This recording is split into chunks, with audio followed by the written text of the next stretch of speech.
Willie D Live.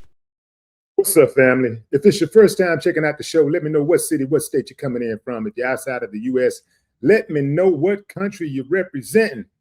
Throw up your flag. Family, I need you to smash up the likes, smash up the likes, smash up the likes. Also, if you have not done so already on YouTube, after you subscribe, there's a little bell next to your subscribe button. Go ahead and click that thing right now so you can get your notifications each time I drop a new video like this. That way you'll be in the loop. Fam, I'm going straight in. There is something happening among successful Black people that I think deserves a much deeper conversation. Yes, sirree. Black folks done lost their minds. Yeah, family. Rashad Bilal, co-founder of Earn Your Leisure and InvestFest, recently made some statements that caught my attention. During a response to criticism surrounding InvestFest, Rashad fixed his mouth to say, "I'm not even on the black thing. No, I never was on the black thing." What? Wait a minute, man. Wait a minute. What happened? What happened? Because everything about InvestFest, everything about Earn Your Leisure was Black. I ain't seen no white folks and Hispanics and Asians around when they started off. Or even if you look at the festival that recently passed over the weekend, last weekend, 90-something% of the people, 95% of the people, 99% of the people were Black. So what happened? Hold on, fam. Because that raises a hell of a question. InvestFest became huge in a cultural environment where Black entrepreneurship, Black wealth, Black financial literacy, and Black economic empowerment were major parts of the conversation surrounding the event. Thousands of Black people supported it. Black media promoted it. Black celebrities participated. Black entrepreneurs bought tickets. Black businesses showed up. So when somebody associated with something that benefited enormously from Black culture says, "I never was on the black thing," people are naturally going to ask, then what exactly are we doing here? That's what I need to know, Rashad. Man, what the hell are we doing? I got questions. My guests got answers.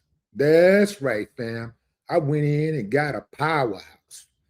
I went in and got my girl, Teslyn Figaro, perhaps the best political analyst in the game today.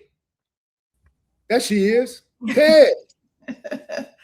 What's up, Tez? Hey, what's up, homie? I'm glad to be here. Let me say, I rarely jump on and do lives and podcasts and all of that, but when you call me, when you say, "I need you on," done deal. So I am here. Absolutely. And I'm so excited that you are, because whoo, man, when I saw that, I'm like, here we go again. What did you hear when Rashad said, "I never was on the black thing"? Well, if you don't mind, I love to put, as we do in the law, let's set up some, can I give an opening statement and let's set some framing up that I think is very important, that people know the timeline, because anytime you are before the court of opinion, the court of public opinion, or the court of law, we have to do a timeline on how we got here. And I think that's critically important. Okay. And I did not share this in great detail. I did someone with our brother Killer Mike over the weekend, and it hasn't posted yet. But I do want to go. I do want to go ahead and, what they say, spill the tea here on your show to give you my point of view. A few weeks ago, because a lot of people think this is just a conversation that just happened off of one clip. This all started about 2 or 3 weeks ago, when, now there's been criticisms of Earn Your Leisure before, but a few weeks ago, they went on the Breakfast Club, and I'm paraphrasing. They went on the Breakfast Club and made the comment that Atlanta was not as supportive, and they were speaking about leadership, was not as supportive of the conference as they should be. They gave examples about how they feel they should get, different subsidies. And for the people to know what that means, that might mean, free security, or, maybe something to welcome them more into the city, because they have grown this event. And again, don't quote me on the years, but I believe about 6 years. And so they were saying, and of course, Charlamagne was agreeing, and DJ Envy was agreeing, and literally said, yeah, I don't understand. If this is for the community, if this is for the Black community and it helps the Black community, why would the city not be more engaged? And so immediately Atlanta started, pushing back. And I went in the comments and said, and then they did have an alleged, I guess, conversation, and the Breakfast Club covered it again, when the mayor made a comment and basically clapped back and said, if you got a problem with Atlanta, you need to talk to Atlanta directly. You don't go on a New York radio show and talk mess about Atlanta. So Lauren LaRosa, shout out to Lauren LaRosa, she covered it and said, I'm taking it back off the comments. I don't understand why the mayor said that when I thought that they were moving forward in a positive direction. So then I went in the comments, which I rarely do, Willie. You know this. I comment on my own page. I try to stay out the way. And I'm saying this because I don't want no hard feelings about why I'm going in. This framing is important. I went into the comments because, I have a relationship, as you do. We were both on the Black Effect Podcast Network. We have a relationship. We're all in the same circle. We know who is who. I did the front page news on the Breakfast Club for a couple of years. So I went in the comments and just said, I'm not taking it back. I'm not surprised why the mayor or anybody said anything about Atlanta, because in the year of our Lord, Andre said in 1995, the year of our Lord, 1995, that the South got something to say. So I just simply made a comment saying, I'm not surprised. I'm saying this, family, because I want y'all to know how I got into it. Why? Because many of you say, well, Tesla, why did you get into it? Well, once that comment was made, and I knew that I made the comment, didn't say anything disrespectful. They love saying, anytime it's time to go back and forth with me, I always say I'm being disrespectful. Speaking up is disrespect. So I knew, family, and this is what I'm letting you guys in on why I got involved. For about 2 or 3 months, Earn Your Leisure reached out for me to do their show. I never thought we were aligned, because I don't talk about wealth. I don't talk about investment. I don't talk about those things. I like to talk about building within our community, actually from a community activist standpoint. And I didn't think we were aligned. I watched Tamika Mallory, shout out to Sister Tamika Mallory, when she went to the show to talk about the Target boycott. I looked at the responses from people that actually watched their show, and it wasn't as positive as I would have thought it would have been. So I said, this really ain't the platform for me. But they reached out more than once. I canceled the first time I wasn't able to make it. And then they popped up again, because I'm in law school, so that takes precedence over anything. So they reached out again, Willie, and said, we love you to come on to the show.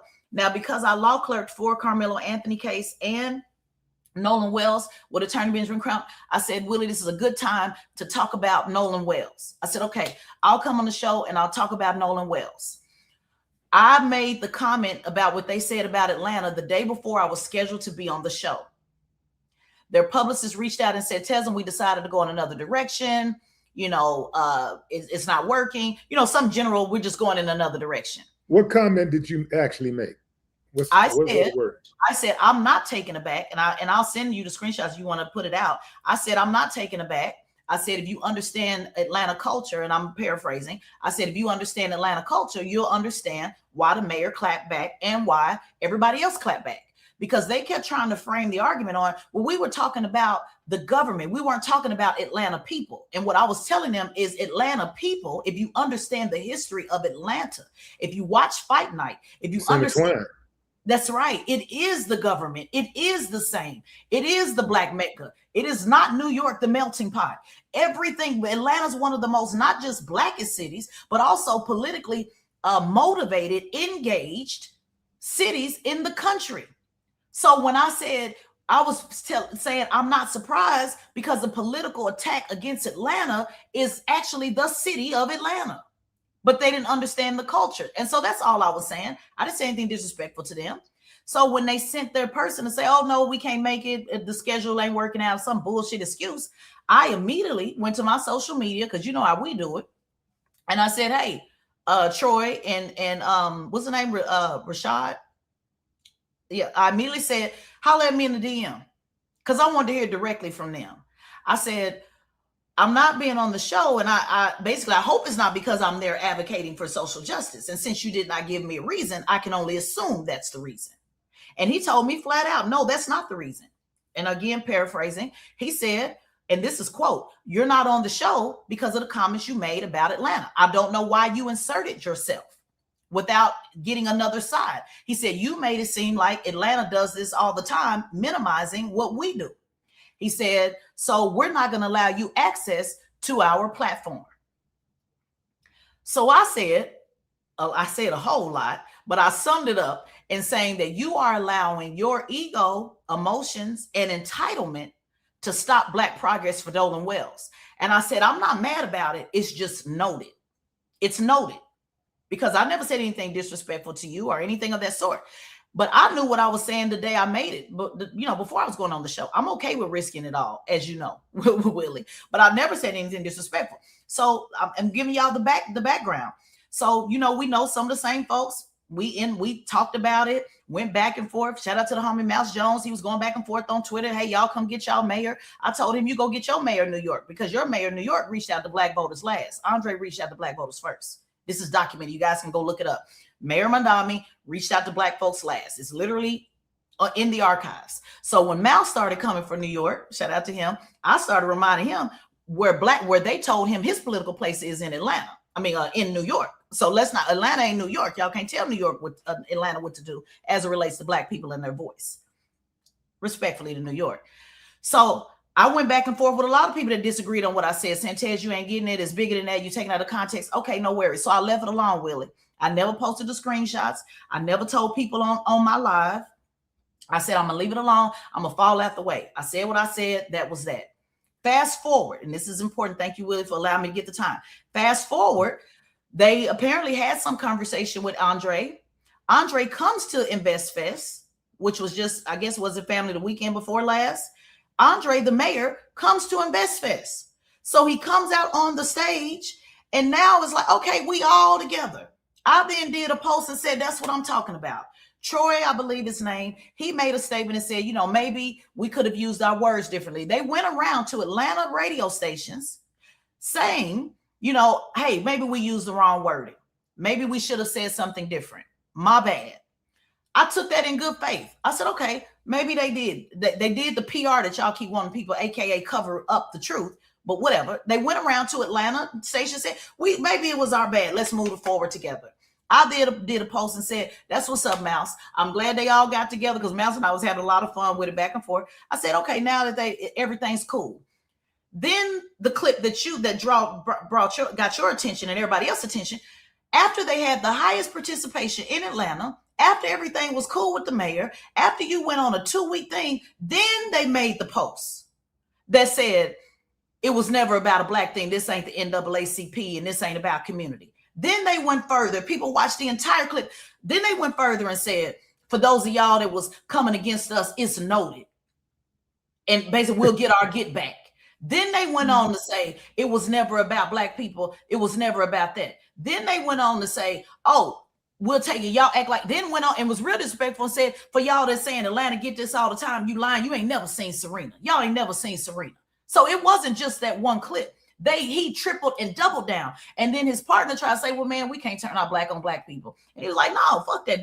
I said that. So what I need people to know is this is not a one clip for people who are coming in and being an apologist for them. Oh, they said it out of frustration. Oh, well, Tesla, you don't know how it feels to be teared down by your community. I know you lying. Let me just say that I'm going to give it back to you, Willie. I do this. This is what I do. The Honorable Louis Farrakhan said that when you are trying to raise your people up from the dead, it's like talking to a cemetery. I get pushback from Black conservatives while trying to fight for the Black community. I get pushback from Black progressives. I get pushback from my own, in addition to fighting the enemy. How dare you think that I don't know what it means to sit up here and fight for Black community and put my life on the line. I said in the civil documentary that I'm willing to die for the cause. See, you invest, I divest from people who are not invested in the Black community for the reasons that I'm invested in, which is why I knew I was never a good guest. And I'm glad it worked out the way it did, Willie, because I like to be able to divide the wheat from the tare. So Yeah. when they say you should understand, you don't understand, I don't blame them. I don't either. What I'm asking you to do is stand on what you say. And if you're saying that it's all about investment in corporate dollars, don't use the I'm trying to help the community narrative, because in the words of Willie D, that's gold, metal flour. Back to you. You know, and I want to be clear before I bring my next guest in. I want to be very clear. There is nothing wrong with wanting customers from every race. Sure. That's business. If you start a company serving primarily Black customers and eventually Asians, Latinos, and white people start buying your product, congratulations. You know, that's called growth. But there's a difference between saying everybody is welcome and saying I was never really on that Black thing. Mhm. See, those statements carry completely different energy. And, you know, one expands the table. The other sounds like you're embarrassed about who was sitting at the table. You dig what I'm saying? And see, that's the part that pissed me off about it. You know, Tez, you know how I rock. I try my best not to say anything disparaging about anybody that's doing something progressively Black. You know, I get out the way. I try to make sure, I try to give them grace because, you know, ain't none of us perfect and we all make mistakes sometimes. But when you say I was never about the Black thing, that's different than just a mistake. That meant your ass felt like that the entire time before you even got off. That's how you was thinking. Let me start off and get these Black folks, because they the low-hanging fruit. Let me get them on my side first and build this thing up. And then when I build it up, I'm gonna stun on their ass. See, Well, that's what Fox did. That's what Fox did.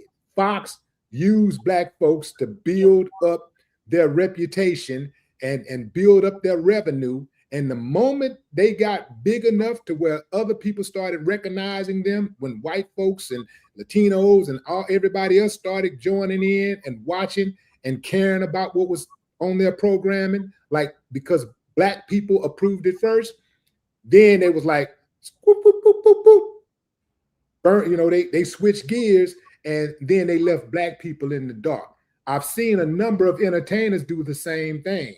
They get big, they cross over. Next thing you know, I thought racism was over. That's right. And the reason why I keep holding up this criminal law book that I want people to see, there's something called intent. So I have no problem with if they come out tomorrow, which I would have a hard time believing is genuine. But let's say, because there's a sentencing phase, anytime you charge anybody with court of public opinion or in the court of public law, in the court, we have to look at intent. So I can drive home and drunk and manslaughter. That's what we got to do between manslaughter and murder. You know, what was your intent? So when you make that type of comment, to your point, and again, this was not made once. It was made once, twice, three times, and then went further. This is not a one-time, oh, I'm just frustrated. We still have to hold you accountable for what you intentionally did. And if you just had the largest participation ever and you flexed on saying Steve Harvey and Serena Williams and all these people, and you just came from Atlanta, knowing that Black people supported you, and then still say in the same sentence that it was never about y'all, I'm sorry. Intent is intent. Now, that doesn't mean you can't reconcile. That doesn't mean you can't change your way. People go to jail every day and change their ways. That's why you go to before the parole hearing. Is that not correct? Go before the parole board and say, have you changed your ways? Show us ways that you've changed your ways. But I'm not going to sit up here and act like this 30-day campaign. And again, I encourage people, go watch the full episode before they take it down. When they said, we appreciate everybody who was speaking negative, you are our non-paid advertisers. You are helping us get even bigger. We appreciate you challenging us. We won't be giving anything back. This is literally what he said multiple times, Willie. So I can't say that I stand for social justice and not say something. I know it killed. Shout out to Isaac Hayes for saying something, because I know it killed him to say something. Absolutely. Isaac, he knocked it out the park. He knocked his comments. And I know he didn't want to, because he wants people to invest in his business. He has relationship with them. I know, I said, Isaac, I know this was tough for you. But see, I look for that type of leadership. I look for that type of, even in the moments when it's tough, even when it means you may sever a relationship. because he's been criticized even for having, asking people to come build fan base. So he understands what it means to be frustrated with Black people. He's been criticized for those things. But see, now is Isaac not gonna say nothing? Because if anybody else say something about Atlanta, you all on them. See, we can't pick and choose, Willie. Sometimes we gotta have the conversation even when it's uncomfortable. Right. And that's what this is about. Let's separate the wheat from the tares. If you are all about economics and all of that, cool, bet. Get your customers, be about, but do not use the narrative of I'm here to help the community and this gives to the community. And then you walk off making hundreds of thousands of dollars from the community, not charging anything, and then saying, making money, and then saying, well, it really ain't about the community. Fuck y'all. That's pretty much what you said. And here's the thing, Tez. This is what really, really ran me hot. Invest Fest, Earn Your Leisure started with, talk of financial literacy. That's what they were selling, right? Mm-hmm. And then they start the conference, and then now it's Invest Fest. And then it's like the way he was talking about financial literacy, it's almost like he had a disdain for it. Like, you should we ain't on no literacy, financial literacy. We already financial literate. We on investing over here. It's about investing. It ain't got nothing to do with finance. When that was the foundation, when he knows that our people need that educational piece. That educational piece is a big part of even getting to the point to where you can invest. Where you can put resources out there to get to a point to where you can create financial freedom for yourself and your family. This is why Rashad's statement struck a nerve. You see, the question isn't whether white people should attend Invest Fest. Of course they should. The question is, why does becoming inclusive sometimes require public distancing yourself from Blackness? You see, you don't hear successful Italian entrepreneurs saying, well, I was never really on that Italian thing. Jewish organizations don't have to apologize for supporting Jewish communities. Asian entrepreneurs, they can openly celebrate Asian entrepreneurship.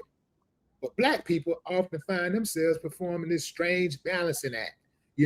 Like you don't see none of these other people. Look, white people complain about Apple. They complain about T-Mobile. They complain about Verizon. They complain about the light company.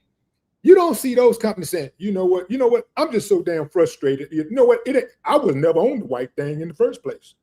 You know what, I just said, I don't care about, why does it strike such a nerve, when Black people criticize Black companies or whatever? Now, and don't get me wrong. Now, I do know that there are Black people who go out of their way to criticize Black companies. My brother, Derek Muhammad, once made a statement about how Black people will go into a bank, a Black bank, and they looking all on the floor trying to see if they see a little trash or something somewhere, something out of place. They looking for something bad. So I know that those are Black people out there that's like that. I'm not talking about them. I'm talking about real Black consumers who has an initiative, who are intentional about supporting Black business and want to, and go out of their way to do that. I'm talking about those people. They have, if you are a customer, you have a legitimate right to criticize or critique a business that falls short of your expectations, whether you're Black or any other color. But it seems like when it comes to Black people criticizing a Black company, the entrepreneurs take it a little bit more personal. Yeah, I don't understand that. Maybe Elliot could help us out right here. On Elliot, where you at, man? Elliot, you fell asleep on me. What's going on? I can't hear you. I can't hear you. What's going on there? Elliot, you got, well, it says your mic is on, but I can't hear you. Okay. Okay. How about you? How about you? Can you hear me now? I hear you now. What'd you do? What'd you do? What did you do? I got this new mic, man, and this thing be tripping. Okay, I want to make sure it wasn't on my end. No.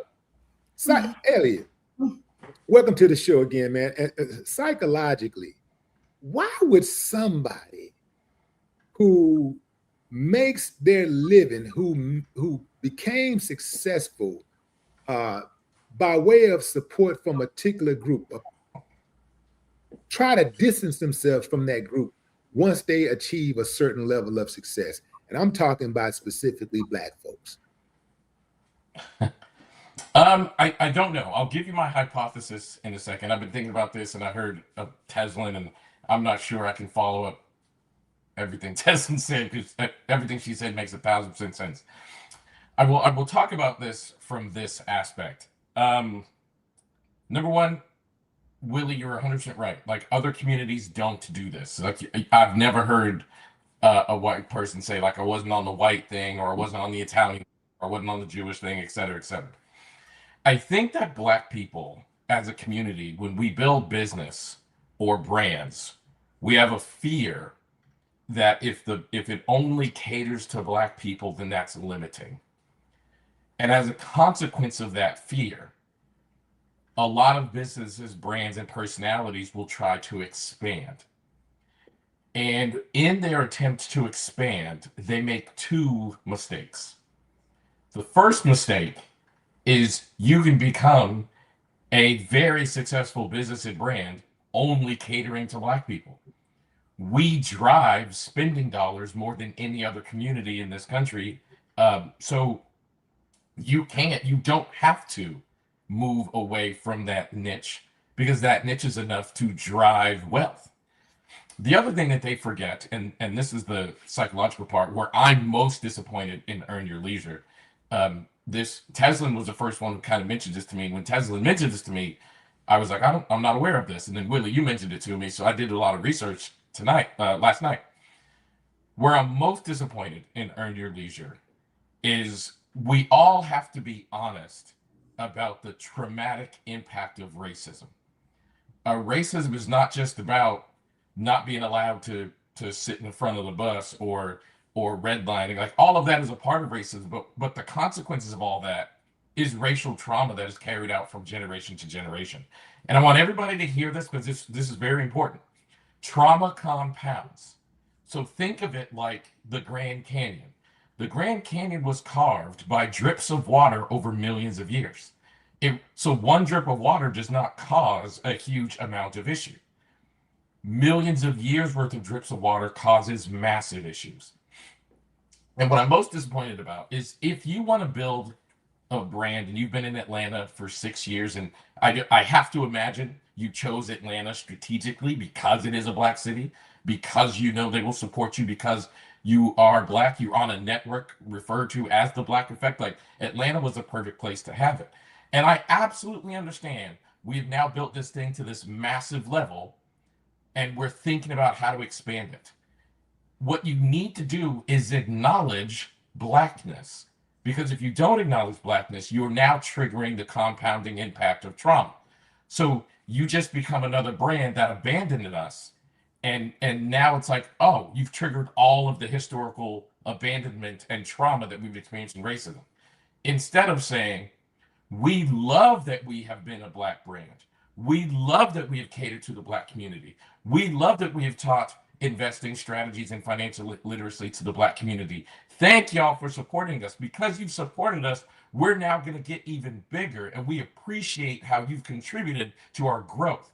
They didn't say that. They absolutely said you weren't important to us in the whole time, which makes us as a community feel used, feel violated, and it compounds all of the historical traumas that maybe this one incident on its own isolated wouldn't have hurt as much, but we have a history of this, and this becomes a problem. But see, and people in the comments, I'm sorry to kind of interject here. I'm looking at people in the comments say, they need better PR. Willie and I had to see, I don't want better PR.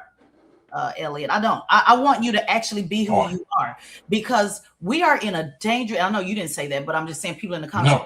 No. Right now, we are in a very dangerous time. I'm here to talk about the social justice piece. Even though I've been self-employed for the last 19 years, I won 2023 U.S. Department of Commerce Minority Entrepreneur of the Year. I've got 12 awards in business with 300 plus employees. It's important to lay that foundation out there so that people know I am not disparaging Black business. But what my issue is, and what I believe, and I do believe, I am a cussing pastor, bootleg pastor. I don't think God puts me in, inserts me in something just because. For me, I walk with my steps being very ordered. And so I didn't know anything about these brothers. They came to me and then discounted me, were willing to choose to not have me on to talk about Nolan Wells and Carmelo Anthony because of their ego, entitlement, and their emotions. And that's why I'm having this conversation, because what I want those brothers to know, and any of you that think investment and money is always the ticket out, to Elliot's point, I want to be very clear. The two brothers that I were talking about, who are both 19, Carmelo Anthony, who is alive and well, we have a case for him on the 19th and the 20th to recuse his judge and to also ask for a new trial on the 19th. Pay attention, family. Also, Nolan Wells on the 19th in Mississippi. That is his birthday, for his 19th birthday. So the same day that we are celebrating the life of Nolan Wells, we are fighting for the life of Carmelo Anthony. So when I get inserted, it brought chills to me. When I get inserted into these conversations, what I want people to know is both of those families thought they escaped what they're dealing with. Both of those families, Elliot. Carmelo Anthony, you guys know, you guys are from Houston in Texas. I lived in Dallas. I lived in Houston. I too bought my first house and built my first house in Frisco, Texas. That's what Carmelo Anthony's family thought they were doing. They thought, you are familiar with Frisco, Elliot. I bought a house in Frisco in 2004. They thought if I moved to the suburbs, because his family's from New Orleans, they thought if I moved to the suburbs and just get a nicer place and raise a kid among white folks and just do the right thing and check all the boxes and do the investment and have the job and do this and do that, it still did not stop them sentencing him to 35 years in Collin County. This is what I need you investors to know. Carmelo Anthony, right now, we're fighting for his life with his parents checking all of the boxes. Let's look at Nolan Wells. His mother, nurse practitioner, nurse, high up. It's only 2 hospital systems in Mississippi. They are trying to take that woman's job, and she's checked all of the boxes. They did all the things. Nolan Wells, athlete, going off to college, did nothing wrong. And we still don't know what happened to Nolan Wells. So I'm not impressed by your investment and telling me, well, you don't get access to talk to people about invest. No.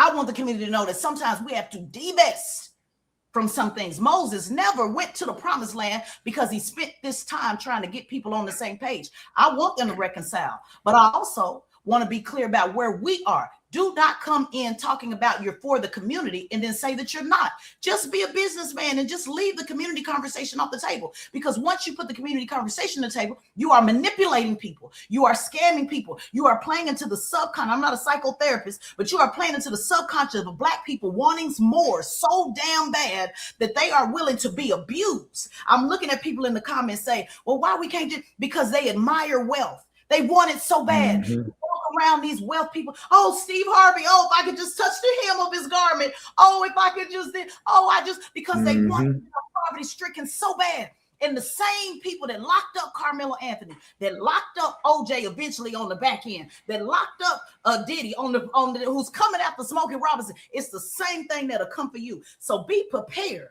Rashad in particular, that pride comes before the fall. And there are some rooms that you will never be able to walk in or walk out of based on your money. You took the words right out of my mouth, Tesla. I said this last night. As soon as I heard what he said, and he did it, he was really arrogant with it. He was filled with arrogance. I said immediately, pride comes before the fall. Because I'm gonna tell you something.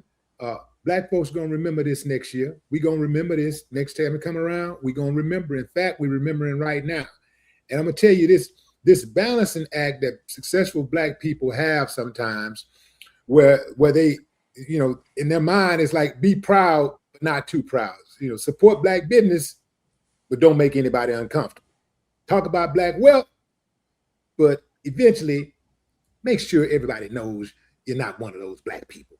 So why is that, Elliot? Why in the hell do Black people think they got to be all things to all people, but more importantly, leave black people behind, because even though they made me, even though I come from blackness, they're less than these people. I remember Lil Wayne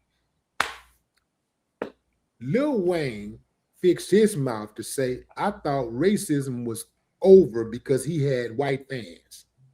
And a white man saved his life once. A white police officer saved his life. White police officer, yeah. A white police officer saved his life when he was a kid. And because he has majority of his fan base is white, he thought racism was over. Well, look, Teslin made a very, very good point.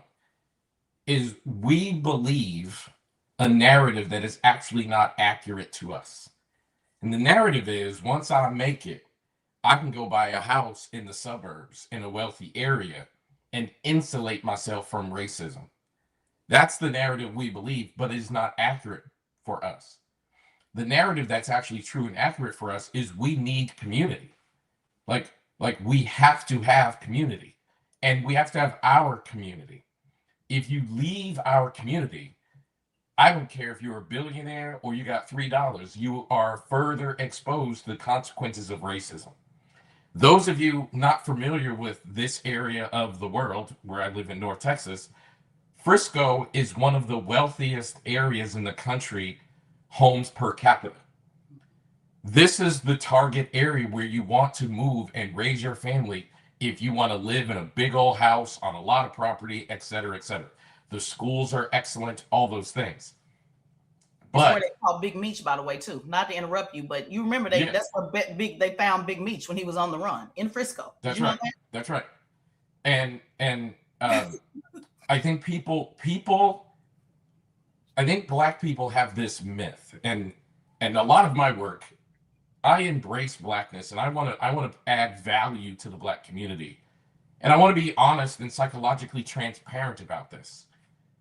The black community is the only insulation you'll have from racism.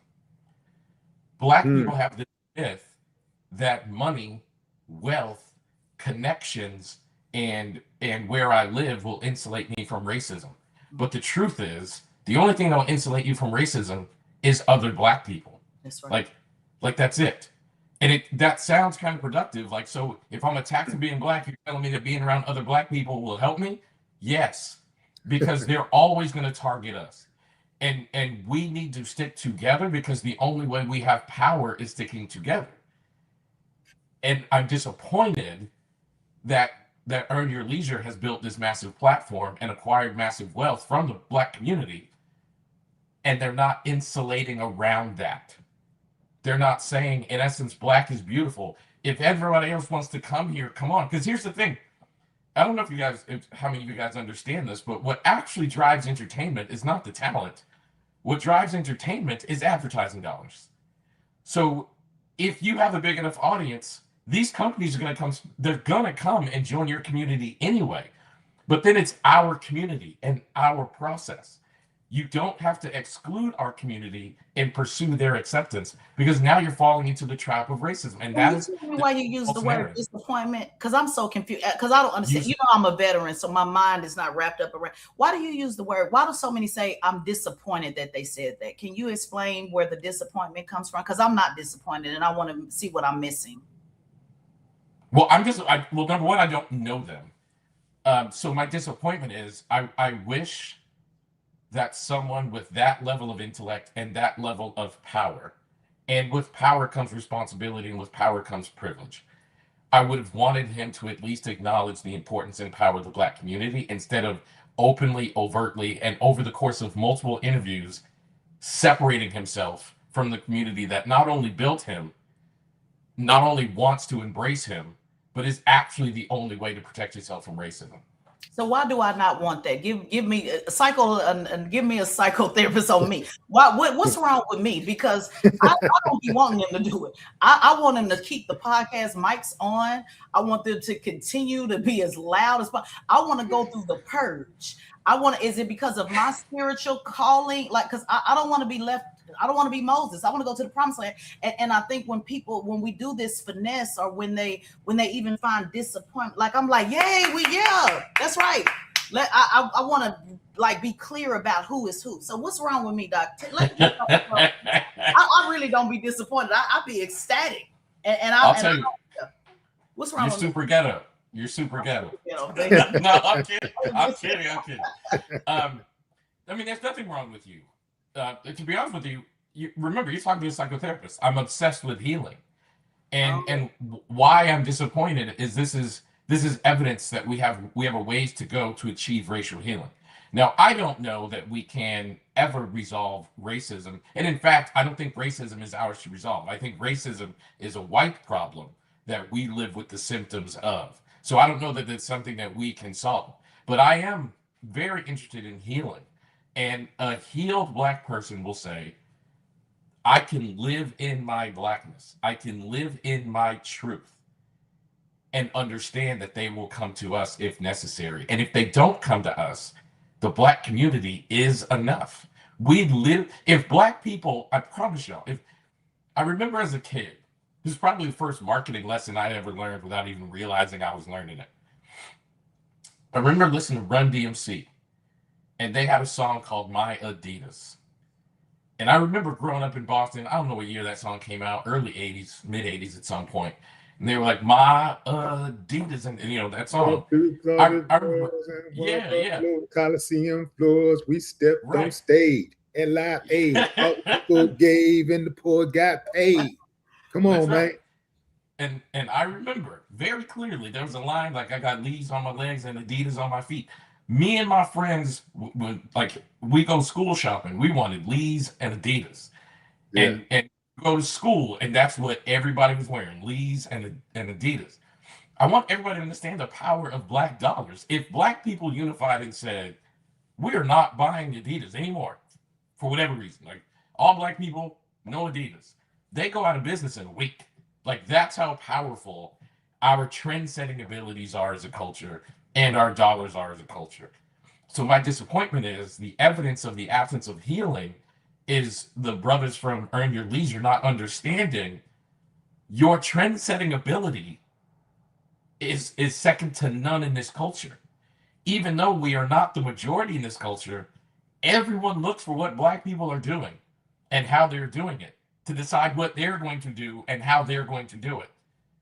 This was an opportunity for you to say, hey, everybody, come look at Black people because we got this right now. But if that's not Doing who that, they you are, walked though, away. that's where I keep getting confused. Because see, my healing comes in truth, you know. But I'm an Old Testament type of. I don't find healing, and again, maybe you just need to. Maybe I need help, I guess, because when you say obsessed with healing, which I totally get, I find healing in the revelation. I find, but that can't be. But that can't be. That can't be. Healing means, oh man, I'm making decisions that are not right for my soul. Oh, and see, healing for me means no, that's your soul, and that's why we got hell, purgatory, and heaven. So let's get you on up out of here. That's what it means for me. But that's why Okay. that's why, yeah. Okay, I need to do several therapy sessions with Right. I believe some Black people spend their entire lives trying to prove something to white people. Mm-hmm. You know, not all. That's absolutely. You know, I think that, you know, success, it doesn't necessarily cure that insecurity. You know, sometimes success gives it a bigger stage. You know, you get the money, no. You get the access. Suddenly, you're in rooms you couldn't enter before. You know, different neighborhoods, different restaurants, different investors, different business relationships, different social circles, and now something subtle can happen. You know, the people who you once said, you know, the people who once approved you, now that doesn't matter anymore because, you know, you're on a different level now and they're beneath you. You start measuring success differently, you know? It's like, it isn't enough that Black people respect you anymore. Now you need mainstream acceptance. Now mainstream is what it's all about, man. And let's translate mainstream because sometimes that's a polite word for white approval. Now, that's why I want to stop at right there. Elliot, what role does white approval play in successful Black people who distance themselves from Black people? I think it's incredibly important. Like, and you just said it. Like, if I'm insecure and I get $1 billion, that's not going to resolve my insecurity. In fact, it's going to exploit it, because at the root of insecurity is fear. So I'm going to be afraid that if I don't go mainstream, I'm going to lose my power, privilege, wealth, access to power, et cetera, et cetera. So yes, you're 100% right. I think the point that I want to make is, and I agree with you, there are lots of people that don't understand that they have that mindset. They don't understand they've been indoctrinated to think this way, and they live their whole lives thinking it. My point is, well, what if we can reach them and remind them the power and how important the Black community is? Now, I'm watching Tez's stop face shaking right your head. now. Stop shaking your head. I'm gonna tell you why. So Tez is the kind of person, and I'm gonna mean this as a compliment. Yeah, that's fine. Tez is the kind of person that if I tell Tez, if I tell Tez a lie, right? So it's 2026. I'm 49 years old, and I lie to Tez. I tell Tez, whatever. I actually have $1 million, and I don't. And then 10 years later, I come back to Tez, and I'm like, Tez, you know what? I was a liar back 10 years ago. I'm so sorry I told you that lie. I've healed and I've grown and I'm a much different person now. Tez will be like, no, I remember who you were in your heart. So if you're gonna be that, you need to stay that. Not always, but go ahead. But and that's an important trait, and it keeps us safe, because now I'm not vulnerable to your bullshit, because I see who you are. I'm gonna hold you accountable to that. The problem with that kind of thinking is it does not allow growth to happen. Now, I don't know the brothers who run Earn Your Leisure, but this moment tells me that there's some growth they need to go through. And again, you're talking to a psychotherapist, so I'm always going to believe and hope that people can grow and authentically change. I in my work, and this is why this is so great. I love this conversation. In my work, I deal with nothing but broken people. Nothing but broken people. Nothing but people who are looking for healing. Me too. As a psychotherapist, I don't talk to anybody unless they're in a bad place. Everybody I've ever been in my life, married to, dated, whatever, all broken, that have changed their mind. What I am saying to you, what I subject, may it please the court, it is not that I'm saying, oh, no, you said that a long time ago, so you can't stand on that. I go into prison to teach. My number one platform of all things is mass incarceration.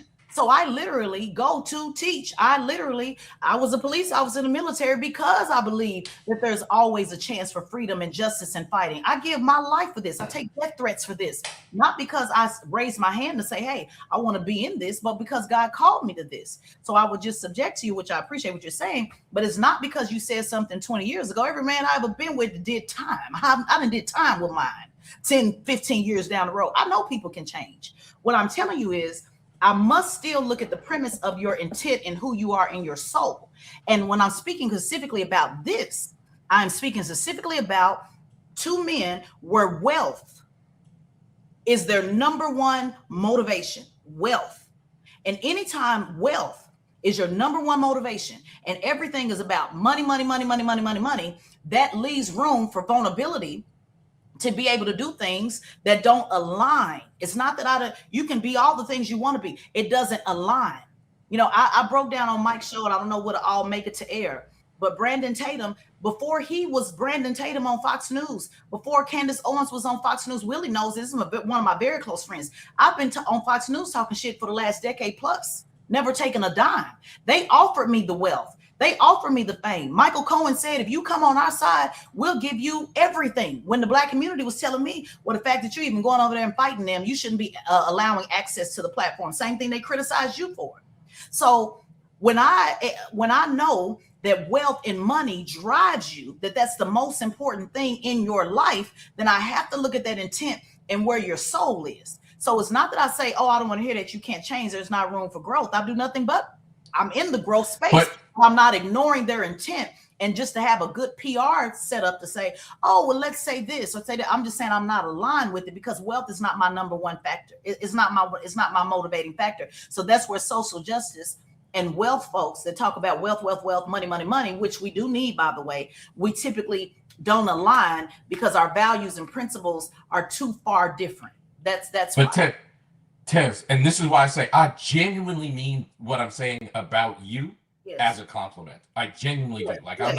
I'm not like sneak dissing Tez. No, I'm no, better I than that. love this. It's a great conversation. But- I'm saying I do say no, you can change. I'm just talking specifically about these brothers when wealth is your common denominator. It does 100% appear that wealth is their sole driver. I'm suggesting that that too can change. With awareness, healing, and enlightenment, that too can change. Yeah. And I don't know that it will. On the backs of vulnerable Black people. See, one reason why I loved your work, Doc, and why I tapped into you when you were talking about Cheyenne Bryant, and you were talking about the danger of what she's doing. I have a real fundamental value issue with anybody that is taking advantage of the least of these. And the least of these is not always poor people. The least of these, as you and I talk about offline, could be people with lack of information and knowledge.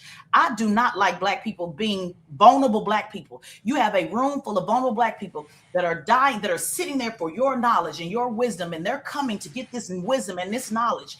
And then for you to have to manipulate, let's talk about what really happened. They manipulated. This was not just they lost their way. No, you said, we're doing this for the community. Y'all need to tap in because we're the community. Look at all of the articles for years and years. Hey, we got Black folks talking about investment. We got Black folks talking about investment. Oh, yeah, it's the cool thing to do. By the way, they changed a lot of their conversation and start talking about relationships. You know why? Because it's very hard to keep people involved in investment and smart conversations. It's much easier to talk about 50-50, and they're fighting the algorithms. They want the views, they want the likes, if we really want to talk about it. So no, I have a problem when people manipulate vulnerable people, vulnerable communities. No matter how rich y'all think y'all are as Black people, I still know at the end of the day, you're Black. So my fundamental beliefs are just not in line with people that manipulate us. And I would rather, it is safer for me to know that who you are, and safer for the community. Do all the changing you want to do, but be honest about your change and let us see it, opposed to talking about it. That's why. No, you're 100% right. Tez, since knowing you, you have said 0 things I disagree with. So I want to be clear about this. But if you, or if they demonstrate evidence of a genuine foundational moral change, I'm saying we have to attend to that. And I'm also saying that I believe that that's possible. I'm not saying that it will happen, but I agree with everything you're saying. You are fundamentally opposed to what I am. I agree with you. This is why, like, I want everybody to know something about Tez. This is Tez at her core. A lot of you might have seen it. I did an interview with former Officer Tatum the other day. And towards the end of that interview, he referred to Tez as super ghetto. And it pissed me off when he said it. And I stopped him in real time. I said, no, that woman, she has a name. You can refer. He went on to pretend he didn't know her, et cetera, but I am not going to let an intelligent, articulate, educated Black woman be regulated to just being super ghetto. After the interview, I called Tez, and I said, Tez, I'm sorry that he said that. I was not going to stand for that. And I immediately stopped him. And Tez, offline, me and Tez is on the phone. We're not on an interview live like this. She said, no, I loved every minute of it. I'm not just ghetto. I'm super ghetto with a K. She was like, this is me. Tez, you are an absolute pit bull, which allows you to be the protector and an advocate within the Black community. If I end up, God willing, in a Nolan Wells situation and I need somebody to come fight for justice for me or somebody I love, or I end up in a Carmelo Anthony situation, I need somebody to come fight for justice for somebody I love, I want a pit bull to come do it. So Tez, we need you, and we need you to be exactly who you are and exactly why you are this way. So before we move to that, can we say why I said that though? Because if we look at the definition of ghetto, just like I love information. The definition of ghetto is talking about communities that are closely connected, living closely connected, and I'm paraphrasing, that are impoverished, that are having issues with every level. Because again, we talk about systematic issues. We talk about good times, scratching and surviving just to stay alive, good times. It's why Willie D was a part of the Ghetto Boys. So I talk about the story of the ghetto, So when somebody Right. says I'm super ghetto, see, with black people, typically good, dignified black folks, including Benjamin Crumb, they run away from that word. I run to it. It's why Charlamagne named me the Hood Whisperer. So even though you were right in what you said, he was trying to minimize me. I want my people to know that it actually uplifted me. It's a bird, it's a plane. No, it's a black woman, and her name is super ghetto. Because I know that I know what I know. I know he don't want to sit down with me and talk to get to them facts, but I embrace it because yes, I am here to protect the least of these, and that's what the ghetto is. And we got to stop running. I don't run from those terms. I lean into it. So I ordered a cake. I said, let me get on with the ghetto boy. Let me do because that I'm the voice of the ghetto. But see, I was on the live with him, and where black people normally would stop him and say, "Oh no, you're not ghetto." Oh no, I would say, "What? You show right." Anyway, now let's get back to this timeline with Nolan Wells, because one thing he can't take away from me, you can't take away my education, which, by the way, according to Wikipedia, I have more education than you. He cannot say he's a bigger patriot than I am because I was the one that served in the military. You didn't. He can't say, well, I was willing to die for it. Well, so was I because I was a police officer. He can't say, well, you just don't like police officers like he was doing with you. Well, no, because I was actually one in the military. He can't say, well, you don't know because I'm not a parent. No, because I'm that too. I got a 19-year-old. Everything that he tries, well, I talk to the boys. Well, I talk to the mama. Well, I talked to their attorney. Well, I talked to her attorney. So any counter, which is why I do so well undefeated on Fox News, by the way, any argument that they put out, I'm able to counter it with an actual fact. So, of course, he has to say super ghetto. Of course, he has to say, oh, you're talking about the young lady that, I don't want to. Of course, he has to say that. It doesn't bother me. So I don't like wasting the time trying to correct how he feels about me. I'm never trying to change their mind. My only goal is that y'all know that Super Ghetto is here to throw a punch on the behalf of our community. But I do appreciate you standing up for me. but for me, like I'm from the same struggle. I embrace my community.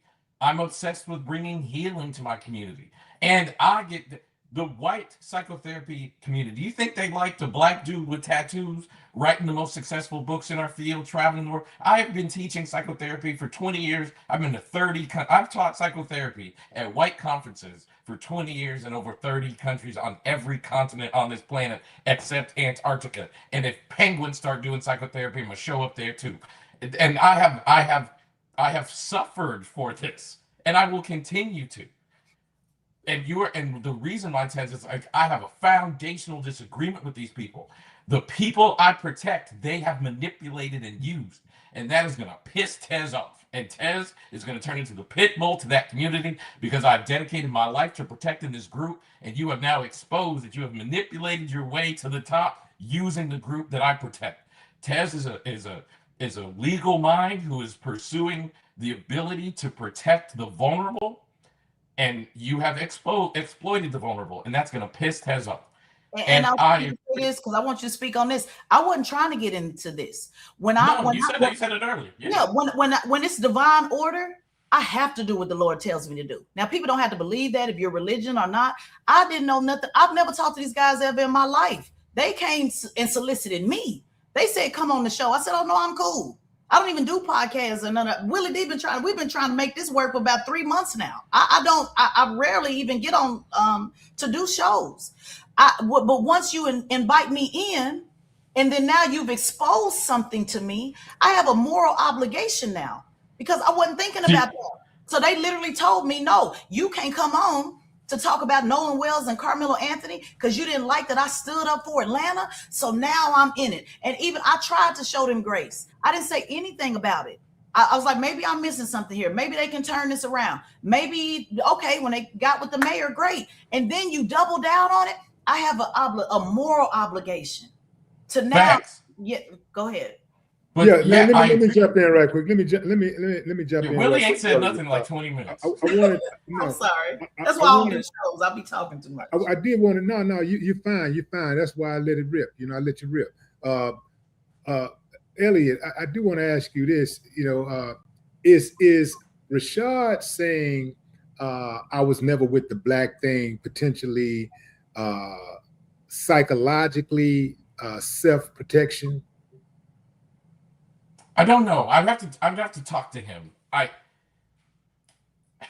don't know. I think I think what Rashad, when I watched lots of interviews after we talked last night, Willie, what I perceived him to be doing is he's trying to say, I'll tell you what I saw most alarming, to be honest with you. What Rashad is trying to say is, I didn't mean to build a black business. So don't criticize me now for saying it's not a black business. So to that end, I think he's psychologically trying to protect his move. The most alarming thing that I saw, and before I even say this, I'm just like Tez. I'm not in this. I'm commenting about it because I've been asked to, and I feel an obligation to speak psychologically to some of these things, and it puts me in uncomfortable situations. I did not want to sit down and have an interview with former Officer Tatum. I genuinely felt called to. Those of you who know me, Tez now knows me, I spent about a week in prayer before I decided if I was going to do it. And it felt like it was on brand and on mission. And when I do that, I don't really care what the consequences are. If I feel like I'm doing what I'm called to do, bring on the consequences, because I did what I was asked to do. So I wanted to make that clear before I say what I saw most alarming. I believe it was on their own platform.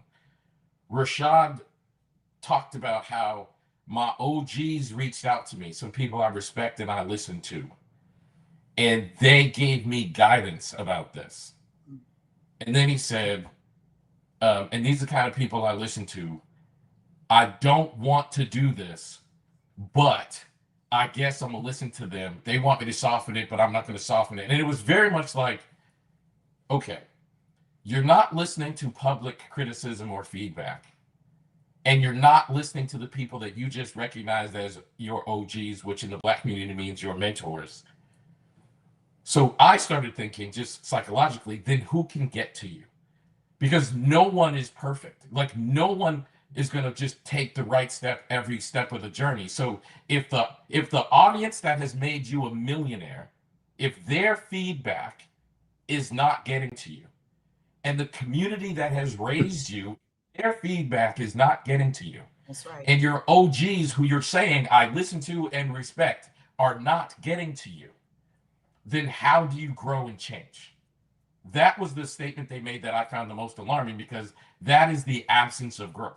I go on all these platforms all the time, and I might say something wrong. And someone who I respect, like Tez, Charlamagne, Willie, they might call me and say, hey, you stepped out of line over here. You should have said this. I got to humble myself and say, you know what, Tez? I didn't mean for it to come out that way. You're right. Let me address it. Because now that you've given me this other insight, this other avenue, this other way to think about it, I need to address it and take accountability for my words. I saw no accountability from him. And I thought to myself, he's not listening to anyone. And if you are at that level with no humility, you are now in a really dangerous place. Mm-hmm. So, like, when we say something like the pride comes before the fall, the absence of humility is what makes you susceptible to falling. Because all those people he calls OGs that have given him feedback care about him. That's why they're his OGs. So they're trying to tell him, hey, you're about to trip and fall. And he is not humble enough to say, man, I didn't see the thing I'm about to trip over. And the lack of humility is the thing that... And it was done multiple times. And so this is nothing new for those of us that follow the word. 2,000 years ago, I'm here to remind you about the spiritual. Don't worry about it then, Pharaoh. After coming 10 times and you didn't want to listen, Rashad, you ain't bigger than Pharaoh. He was a king for real. So I know in your mind, his mind, he's Tony Montana, but you're not the first king that actually failed. And so it got to a point where the Lord had to say, don't worry about it. Just put the blood on the door. So that way we can just know who is who. See, I'm about just putting the blood on the door. I love this podcast environment. Let's keep the mics on. Let's go live. It's why I don't like doing tape shows. I'm doing this because it's Willie D Live. Because when I did the tape show with y'all Auntie Nancy, that y'all keep talking about Auntie Nancy, she did not put the comments I made about Brandon Tatum up. She did not put me defending Attorney Crump. But yet every time Brandon Tatum goes on, he gets to talk about Attorney Crump, does he not? He gets to talk about the family. But yet when I said something, it got taken off. So yeah, I hear you, and I agree. But there also comes a time that after you tell Pharaoh something 10 times, then now we just got to get to Red Sea business, so they can come to you for the healing. And I'm gonna tell people, put the blood on the door, put the blood on the door, because we got to know who is who. And I don't want people being allowed to continue to manipulate. This is bigger than them. This is about where we are in this country. It's not about having a good PR scheme. Go heal, go through the grieving process. But while you're grieving, you cannot take advantage of vulnerable communities and I not say something, because then I'm responsible. We're saying the same thing. What would a healthy response to feeling rejected by your own community look like? I mean, what in your mind, Tess, what should he have said? He felt frustrated, he rejected. What should he have said? Nothing. Nothing. Say more, keep it going. Keep it moving. Keep it going. Say nothing. See, when I got canceled, you remember in real time when I made statements and people canceled me, oh, you're anti-immigrant, because I said, while y'all talking about immigration, meanwhile, born black men are locked up than those who've been enslaved since 1850. And I had to take every consequence. When you talk about consequence, Doc, I have a class called The Consequences of Consciousness. See, I believe in standing on it. I don't believe in saying what you should have said. No, you said it, homie. And you didn't just say it one time. You said it 1, 2, 3, 4, 5 times. Like, you doubled down. To your point, the people called and said this and that. See, again, the reason why I'm super ghetto and the reason why I'm the hood whisperer, Willie, come on, we from the streets, Willie D. It's dangerous for people to pretend to be something that they're not. I don't want you to pretend. I always do the boys in the hood analogy. If you're Trey, you're Trey. Don't pretend to be something else, because it's dangerous. You can get people getting in jail, or you can get people killed. Stop trying to pretend to be something that you're not. I think that's dangerous. I don't want you to have the careful words to manipulate us. Are y'all understanding what I'm saying? Put a 5 in the chat. If I tell you, just pretend you're this or that, that is dangerous. That's dangerous. I care more about y'all, and y'all care about them. The people in the comments, oh, they tearing up, they tearing them down. See, they're more focused on earn your leisure as 2 individual men, and I'm more focused on the community as a whole. I'm more focused on them, Willie D. So I don't want them to say nothing. As a matter of fact, I want them to stand on what they said now. If you say you can do this anywhere in the country with white folks, then I look forward to you doing it in Oklahoma. All conservative, every county votes Oklahoma. Go to Idaho with it. Go to Iowa with it. Show us, and then maybe do some private sessions with the good Mr. Elliott as you heal. But we cannot do both. I run a PR firm, but I do not believe when it comes to this type of thing that PR, because you're asking people to be finessed. You're asking people to be manipulated. And I don't think this is an overnight healing. I think they mean what they said, because they said it 2 and 3 and 4 times. Willie, can I answer your question? Sure. Sorry. Willie, I ain't coming. Don't have me up here with Taz no more. She's no, we must. This is a great balance. I'm just kidding. No, I'm just kidding. I love it. But I say that because she just makes really good points. I just want to add on to them. Mm-hmm. If you were to ask me what should they have said, Taz is 100% right. And this is what I said about the lack of humility. If you literally believe you can do this in any city, I would love for you to go to my home city of Boston, Massachusetts, which is predominantly white Irish Catholic, white Italian Catholic. I would love for you to do it in Boston. You would have half of the participants that you had in Atlanta. And then you come back. I don't even think they get to half. Okay, but you would have significantly less success than you had in Atlanta. And then they come back and they're like, wow, that didn't work. And now their platform has eroded. I would rather they learn humility and keep their platform high, just use it with wisdom that uplifts the Black community. I don't want them to go to Boston or Oklahoma and get torn down so they learn the lesson. I want them to learn the lesson now so they can use, because they built this amazing platform on the back of Black people. I want you to use that. I don't want you to lose it. I want you to learn how to use it in a way that uplifts the Black community. Now, if you get really wealthy while doing that, great. But you don't have to manipulate us to do that. You can earnestly do that. And I would love for him to have said, my OGs talked to me. I disagree with them. I called a psychotherapist. I called my grandmother. When my grandmother was alive, I would call my grandmother when I felt like I didn't understand certain racial things. My grandmother was born in a place called Chula, Mississippi, raised her family on the south and west side of Chicago, Illinois, where I was born. And when I moved to Boston, Massachusetts, because my wonderful mother wanted me to have a good education, so she moved me to Boston, Massachusetts, because the school system I was in middle school and before high school was terrible. I would call my grandmother for wisdom. I would love for him to have sought wisdom. So I can't, I'm with Tez. I can't say what you should have said, because at that point, whatever you're saying is just fake and superficial. Well, how do we know when it's real? So if they come back in Evidence. 24 hours and say, and how long do we allow that evidence to go? Oh, you can hold your position. So this is great. You can hold your position until you see evidence. So I can say, I support Black people, but here's the test. Are you willing to support Black people while there's a risk involved? That's how you can tell. So it's easy to say, I support Black people. Is it easy to do it when someone, as Tez was referring to earlier, they said, we'll make you a millionaire today. And Tez, the evidence is, I continued supporting Black people even though there's a financial risk. So you'll see it when they do something that looks like a risk, but they stood 10 toes down. They say that already. So on their behalf, so counsel objection.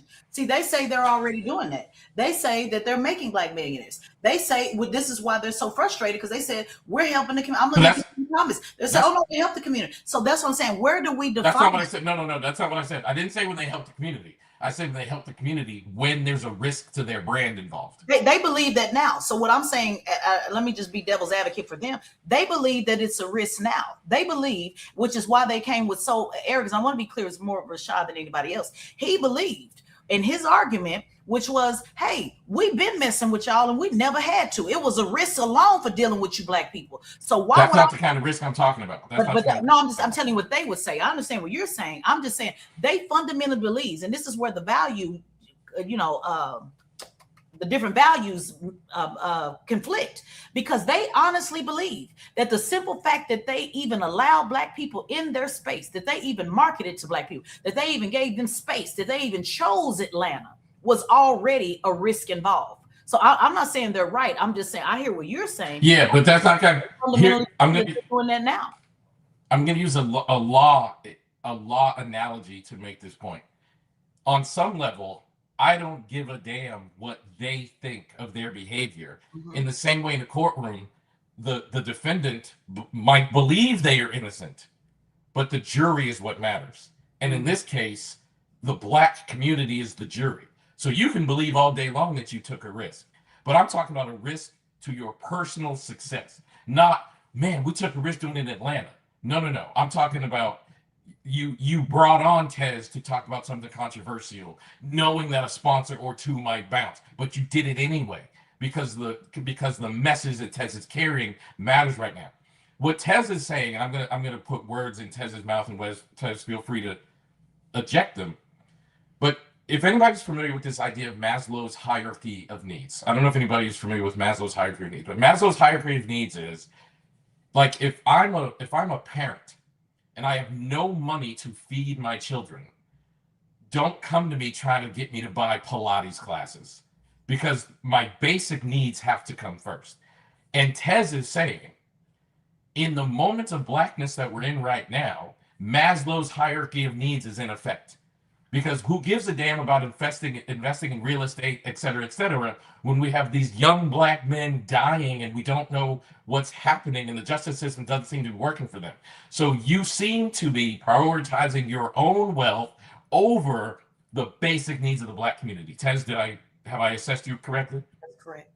And Tez, okay. you said something earlier about how Rashad was mainly the ones making these statements. But did the other partner or partners correct him? Well, because if they didn't correct him, then silence is complicity. That's exactly it. Well, he said, oh, well, you can't do that. And they helped build us up. And then you can't do that. And then he started popping his shit. So yeah, I'm just saying those. I want to be clear about what who said what, but no, they both. It wasn't even just silence; they agree with it. And to your point, I'm not. I want to make sure people understand. I don't think everybody needs to prioritize community over their own, self-interest need.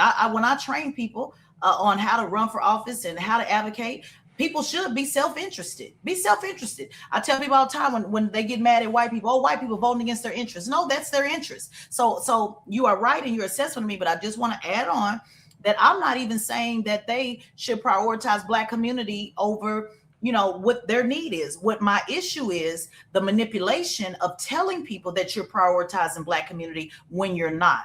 I am bait and switch. Exactly. The bait and switch.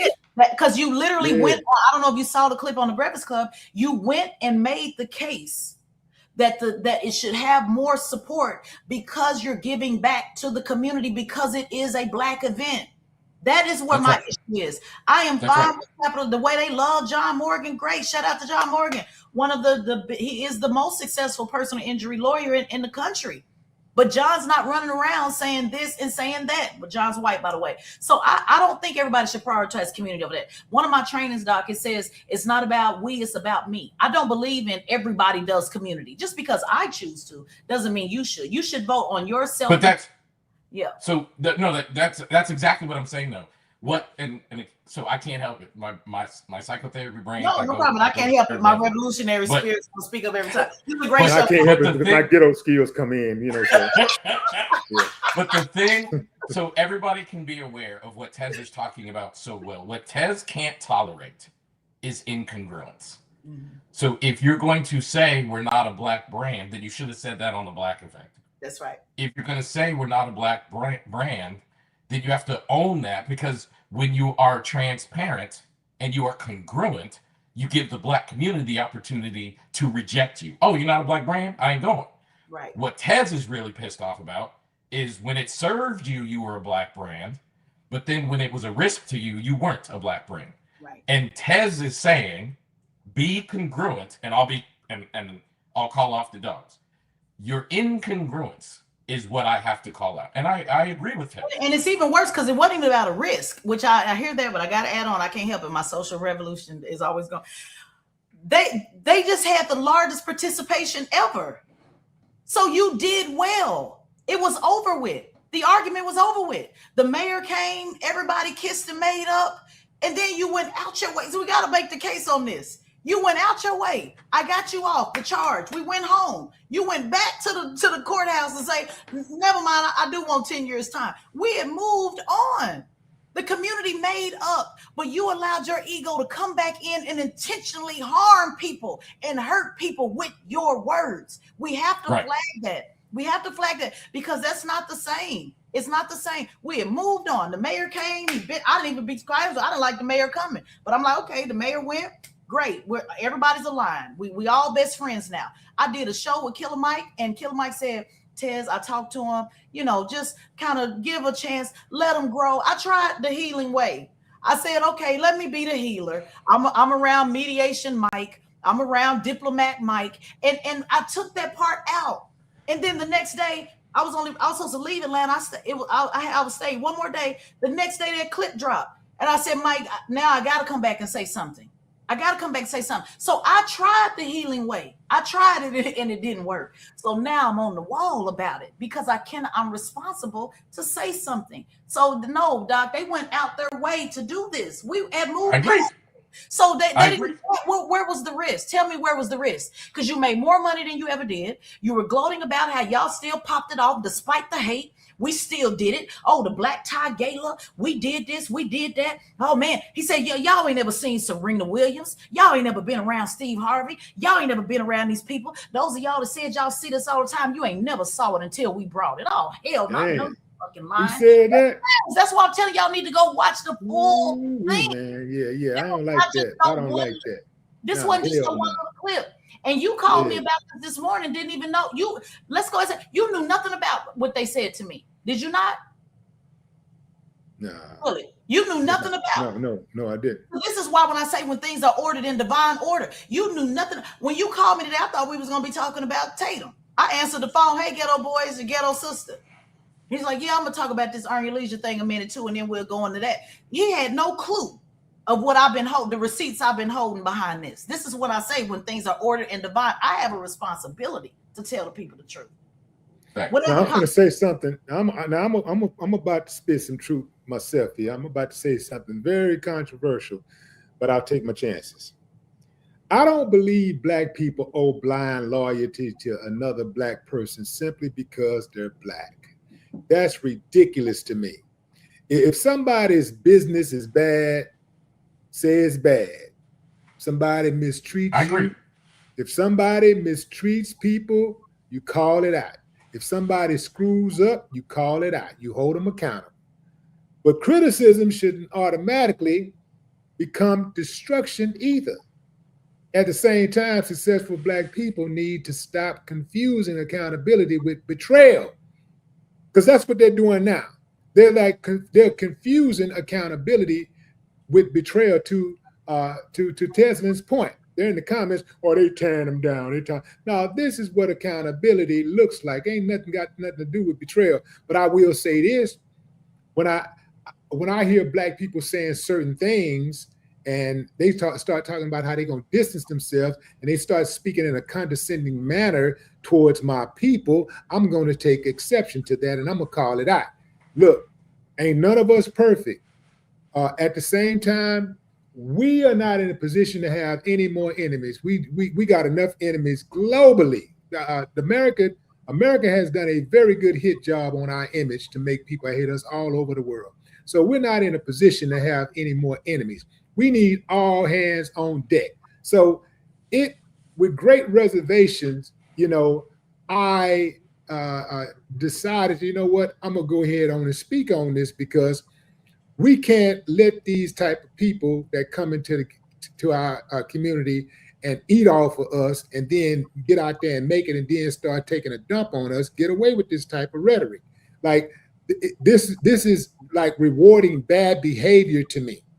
For people to not try to hold these guys accountable or hold that guy accountable for what he said, that's rewarding bad behavior, and it needs to be some type of backlash behind it.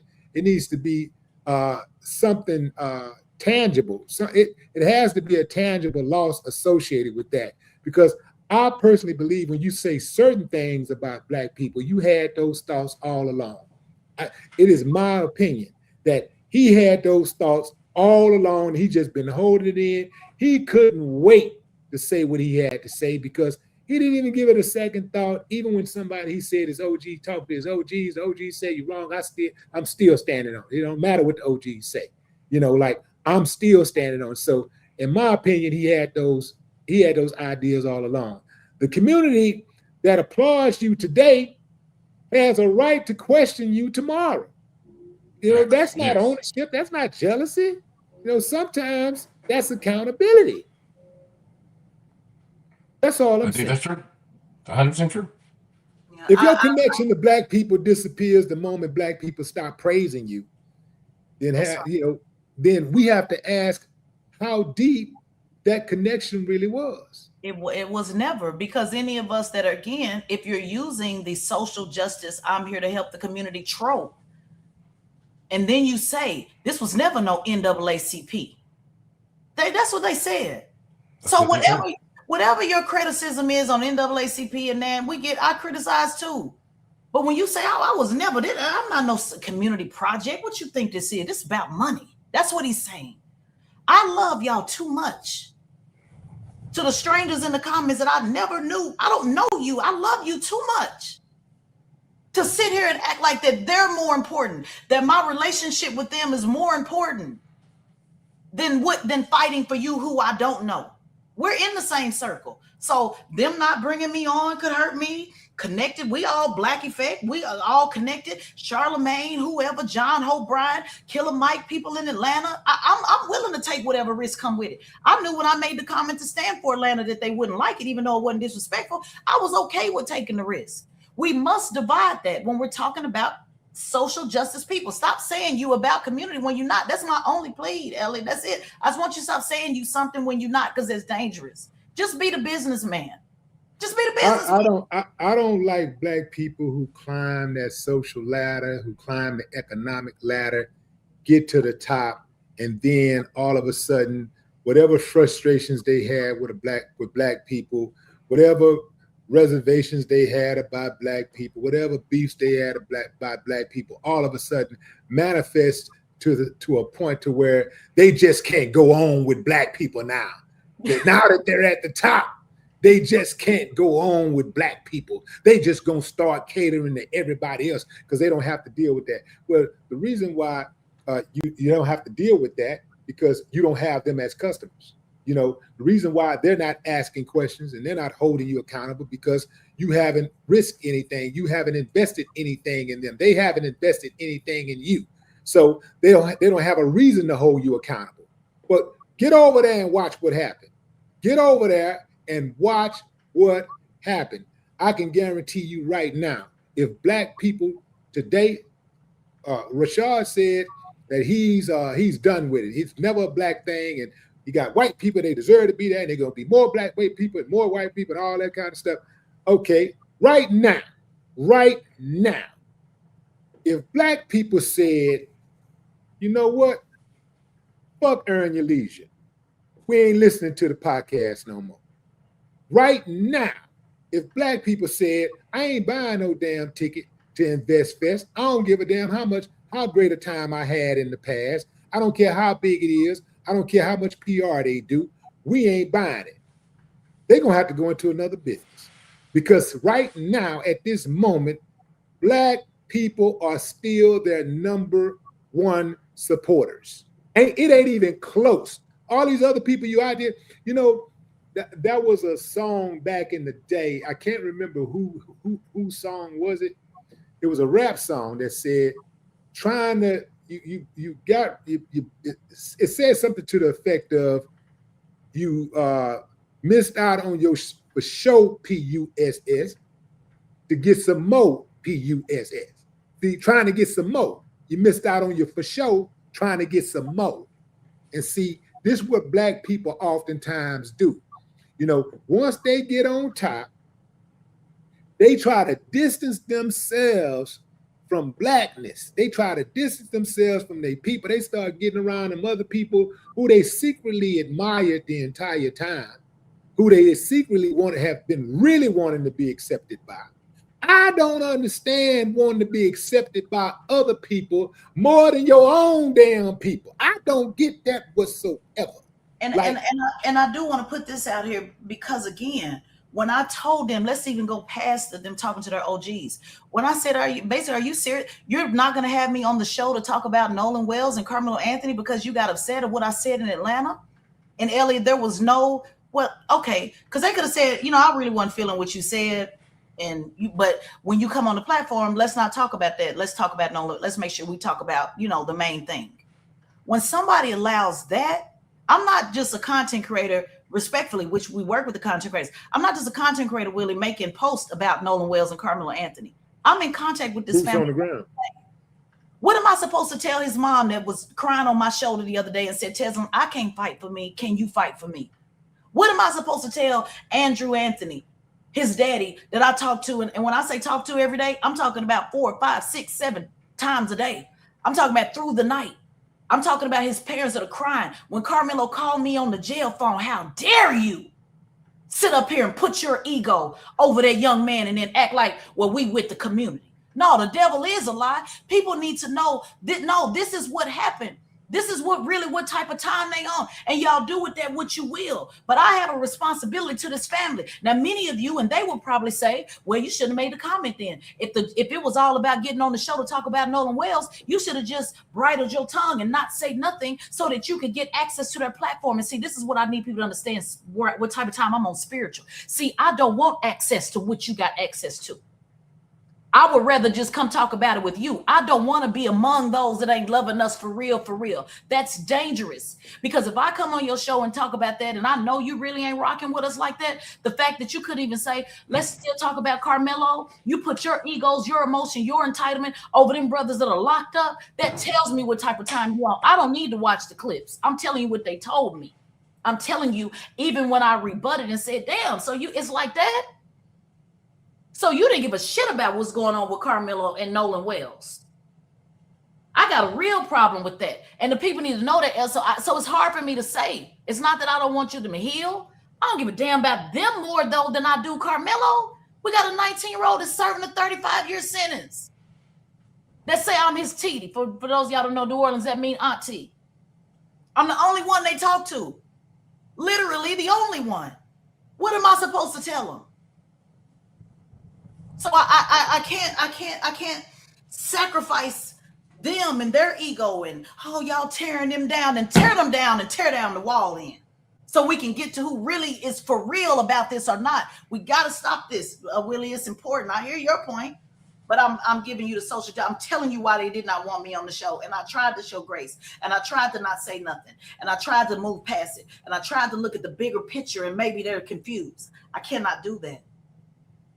Well, we're glad that you did not do that. You know, like it is very seldom that you get people who are genuine and who are authentic, who are really, really for the people.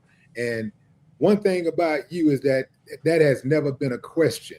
You know, a few others, there has been a question for a few people who have decided to get in your crosshairs, but that has never been a question that the people had in regards to Testin Figaro. So we appreciate everything that you do for the people. And also, Elliot, man, thank you, man. We appreciate everything that you do for the people. And this has been one of those episodes that I'm sure people are going to have a whole lot to say about for a long time to come. Can I ask you a question? Thank you. Yeah, go ahead. I think it's important. You coming from an environment of rappers and people that coon, if you will, all the time. Before we close out, can you tell me what sacrifices you've made that you, because I think there's a confusion when people think they're making some sacrifice that other people ain't making, or that nobody's frustrated but you. Talk about how easy it would have been for you, because we've had these conversations for you. Any other roles you chose?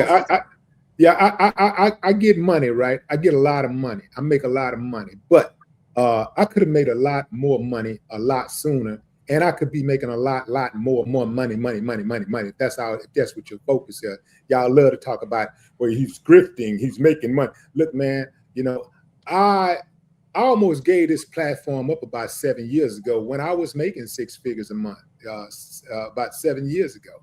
I almost gave it up. And I didn't, because I was like, I guess I'm arrogant in the sense that I like proving my enemies wrong, and I like causing them pain. I like it when they hurt. I like to give them aneurysms. I like it when they have heart attacks. Anything that hurt them, if it blow a vein, a vessel, anything, I like that, you know. So I decided to keep going because I know that I contribute to them having a bad day. And I don't do anything. I do the opposite of what my enemy expect me to do. Right. So I kept the platform going because of that reason. But going all the way back, you know, I didn't have to say fuck Rodney King. I could have said, you know, we love Rodney King, and that song would have put me in a lot more doors, but that song alienated some people from me because of my audacity to say we tired of singing and holding hands. We tired of, you know, because Rodney King, after he got beat down, he was like, can we all get along? I'm like, nigga, you got all them knots on your head. You can't see that we can't get along. We can't just get along. They don't want to get along, you know? So yeah, but besides that type of thing, you know, from day one, ever since that I had a little name recognition, I've been going to the prisons and the universities and the alternative schools, you know, speaking to the youngsters, you know, going places where a lot of people, these so-called celebrities that they like more than they like me, would never go. When I show up, they be surprised. Damn, we can't believe he came, because such said he was gonna come, he never came. This person said he was gonna come, he never came. This person said he was gonna come, he never came. I show up, it's like they saw a ghost, you know. So it's the giving the money. I've been giving time, money, influence, loaning my image, to these type of causes, for community causes, shit, for 37 years now. So, and then that there, I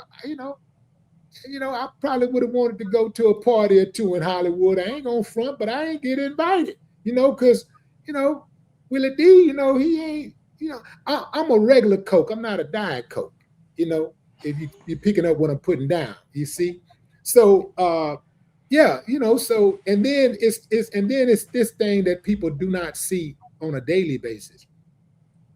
You don't read the messages in the inboxes. You don't see the threats, you don't see the doxing. You don't see all of that. These are things that me and my people are handling behind closed doors that y'all never see. Like on a daily basis. Man, I could eat. Man, you know how easy it is to make money. You know how easy it is to just go against black folks. Like don't talk down. They offer me you know how much money these people will offer. I'm gonna tell you a quick story. I'll tell you a quick story. So about maybe 6 years ago or so, I'm talking to this guy who hangs out with this prominent Democrat in Houston, very prominent Democrat. And I thought the guy was a Democrat because he hangs around in Democratic circles. Well, one day he asked me to come and to a rally, to support of a candidate that I was already in support of. Paid me to come out and be involved with the rally. I went out, said a few words, boom, left. And then a few weeks later, we are sitting down and we're having lunch.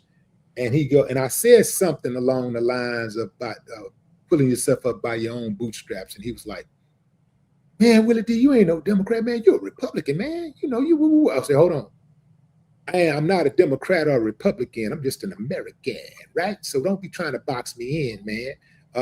But I say, I damn sure ain't never gonna be a Republican because I can't see myself being part of a group that makes the KKK comfortable. I can't see myself being part of a group that makes the Proud Boys, neo-Nazis, and all of these hate extremist groups comfortable. I can't see myself being part of that type of group." So he said, "Man, the Democrats ain't really got the money, man. The money is on the Republican side. My brother-in-law runs the Republican Party in Texas, and he can get you on 100 radio stations before the end of the year and put a few mil in your pocket." Same. Before the end of the year.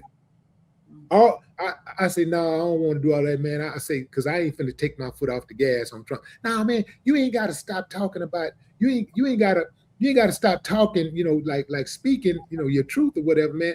Just don't say nothing bad about Trump. You can talk about Trump, just don't say nothing bad about him, and don't say nothing good about the Democrats. Just don't say nothing bad about Trump, and don't say nothing good about the Democrats. And Yep. You get the. I say no, because loyalty come with that money. You know what I'm saying? Like whoever stroked, that's why you got to follow the dollar. Whoever stroked that check, that's who controlling your voice. You know what I'm saying?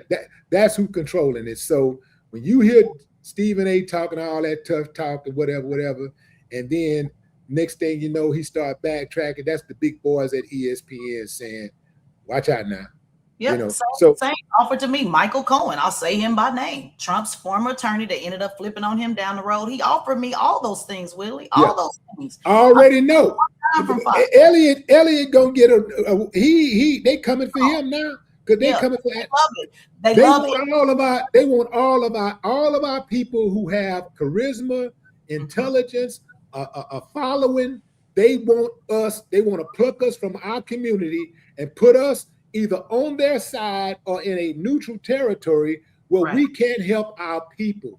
This is what they do. And when they do it, some of us, we start feeling so good about ourselves, like, damn, I finally made it because they accepted me and they love me. And wow, I don't need these people over here. We're the only group of people that do behave that way. We're the only group of people that will consistently throw our people under the bus. We know that we have to have economic power, but yet when we get it, we distance ourselves from our people instead of reaching back and trying to pull up as many as we can. We try to get away from as many as we can. Well, I can't say we're the only ones. I always push back when we say that, because white supremacy, they literally go to war killing themselves for what they believe in. But I do understand. Well, that's a good point. And let me correct right quick, and then I'll let you have it. Not the only ones, but we probably perhaps got the highest concentration of Sambos. I'm talking about Sambo. I gotta disagree, because I don't think there's nothing that's been more dangerous to us and every other community and every other continent in this world than the systems of white supremacy. And I'm not talking about good white homies that people know. You know, this is where I always have this conversation when they say, "Oh, I know." I'm not talking about nice white friends. We're talking about the system. So I do, and you know, I love you, but whenever I hear people say we're the only ones or we're the one, I can't say that, because there's no other race, none that has come together collectively to survive slavery, to survive redlining, to survive sharecropping, to survive mass incarceration, to survive civil rights, and even to have this conversation right now. We are the most self-loving among each other. It may not feel that way all the time on YouTube or in the comments, but there's no other race that has loved ourselves more and others more than Black people. And that's very important when we use those absolute words. It's just that's right. You're right. I stand corrected. I misspoke. But I know you're in corrective love. You know, we can't say we're the only ones. Not when they done set up here and rape, rob, and pillage every other by thing. The way, and themselves behind. By the way, yeah, I want to point something out. Something very important out. Willie D, by every level of measurement, is a very strong Black man, and I don't think anybody would debate or deny that.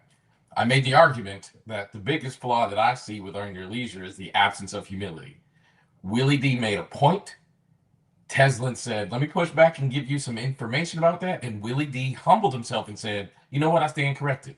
That's exactly what I've been saying is missing in the Earn Your Leisure people. Willie D just did it. He has respect for Teslin.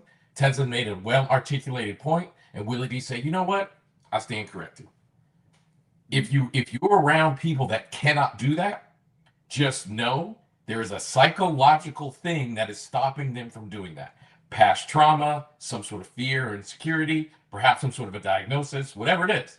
But it's important to see Willie D is a very strong personality. And was able to say. So it goes back to intent.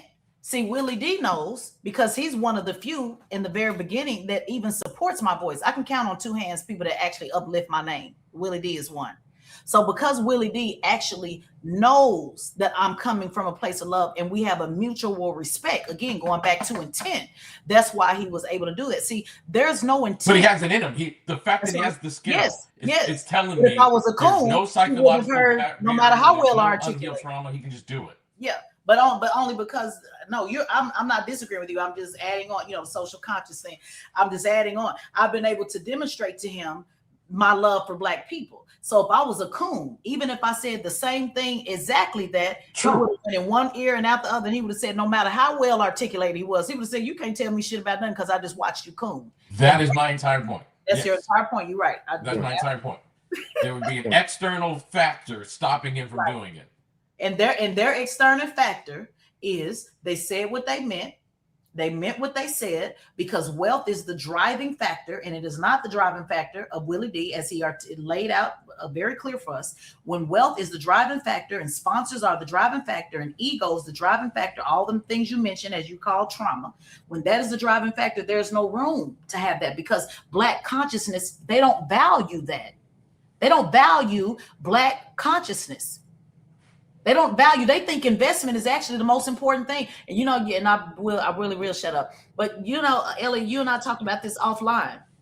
I do want to say this. When you look at immigration law and how you're prioritized in this country, if you took everybody out this country and we all had to get in through that door, do y'all realize that investors are at the last of the list? That it is scientists and doctors and lawyers and people with bachelors and masters and even skilled tradesmen. Do you guys realize? Put a 5 in the chat if you did not know this, because I want y'all to go look this up. Investors are literally at the bottom of the list for I priority. like how Tez just took over my chat. Put Yeah. a 5 in the chat. No, because I don't think people know this.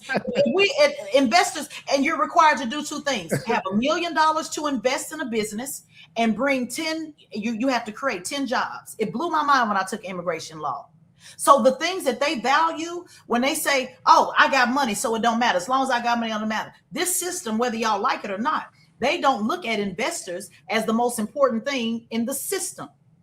They literally, those with intellectual thoughts, those with, even John Hope Brown, I love when he said the war will be won from the shoulder up.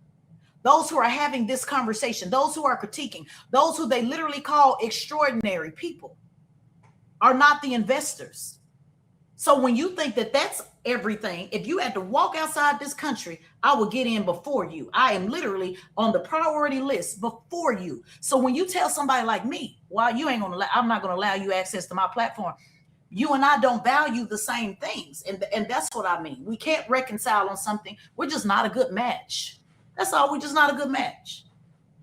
Unless they heal. No, we'll never be a good match. We're always coming back to the heel. What do y'all expect? That's what you're supposed to do. Yeah, that's exactly it.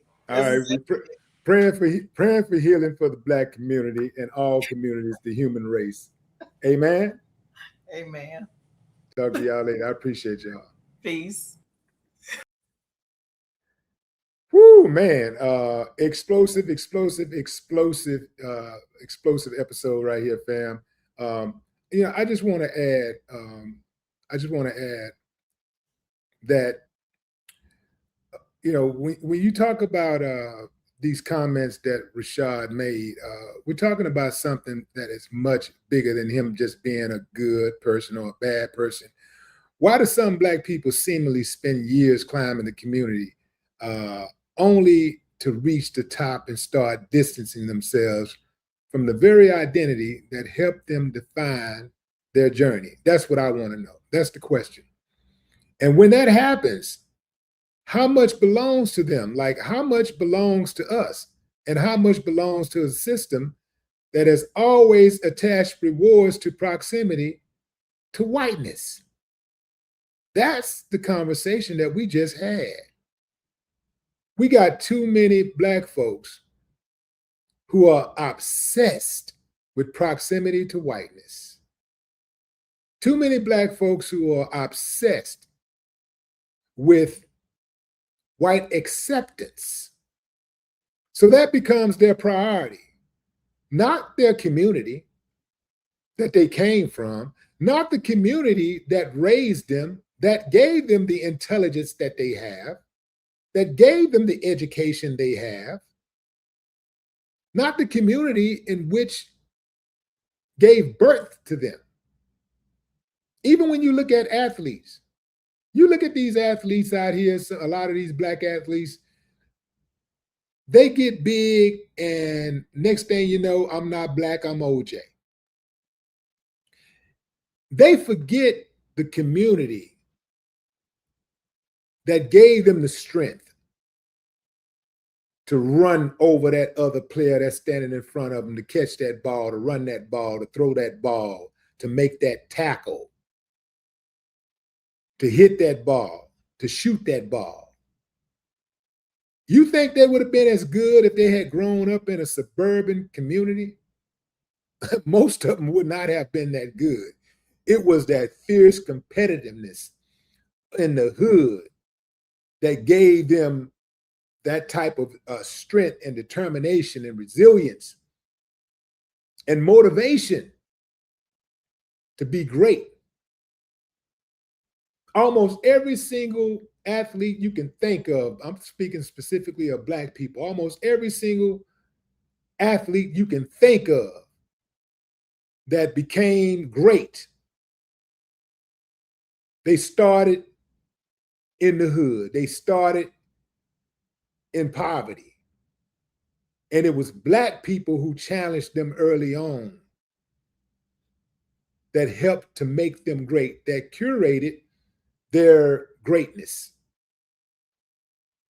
But then they get on top and they go like, now they want to distance themselves. They even sometimes allow the media, they allow team owners and handlers and agents to separate them from their father. How many times have we watched these stupid ass NFL commercials where they're highlighting the mother eating some damn chicken or some soup or something, and she's smiling next to her successful son?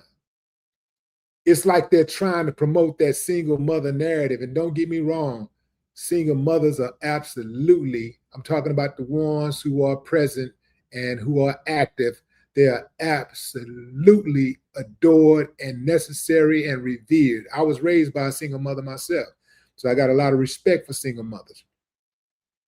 But what they try to do is act like the Black father don't exist. So they always showing these commercials and stuff with just the mother in it, not the father, who probably taught their son or daughter, probably was their first coach. But the moment they get where they need to go, they try to pull one of those moves that they pulled on Deion family. Oh, he needs to distance himself from his dad. Oh, his daddy is holding him back. Wait a minute. So his daddy lifted him up. His daddy coached him, nourished him, loved him. His daddy was his confidant. His daddy was his chauffeur. He picked him up from practice, dropped him off at practice, picked him up, went to all of the practices, went to all of the games, got on the road, drove out of town, flew out of town, did whatever he had to do. Now that he's got him to a position where he can now play pro football, now that the rest of the world sees him, sees the finished product, now they want to kick the pop to the curb.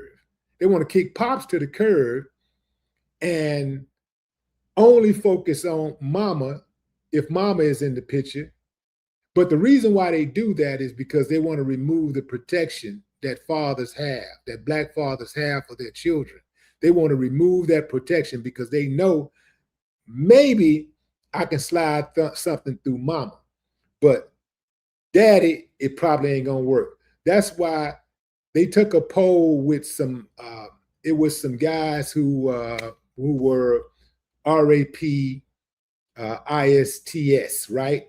They took a poll, and these guys were saying that one of the things that they look for when they want to prey on children is homes with no fathers.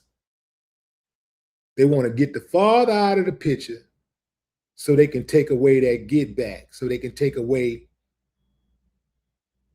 the protection, so they can take away what comes with violating a child when you got a father in the house. You know what's going to happen. So they do the same thing so they can try to take away, they try to take advantage of your child. Once your child get to that level, they want to get the father all the way out of the picture, because if there's going to be any resistance, the father will probably be the toughest nut to crack. We ain't going for it. We ain't going for it. We on y'all necks, all of y'all. We on your neck. We on your bumper. I don't know, fam. That's a conversation worth having to me. What say you? Drop a comment. I'd love to hear your thoughts. No more talk.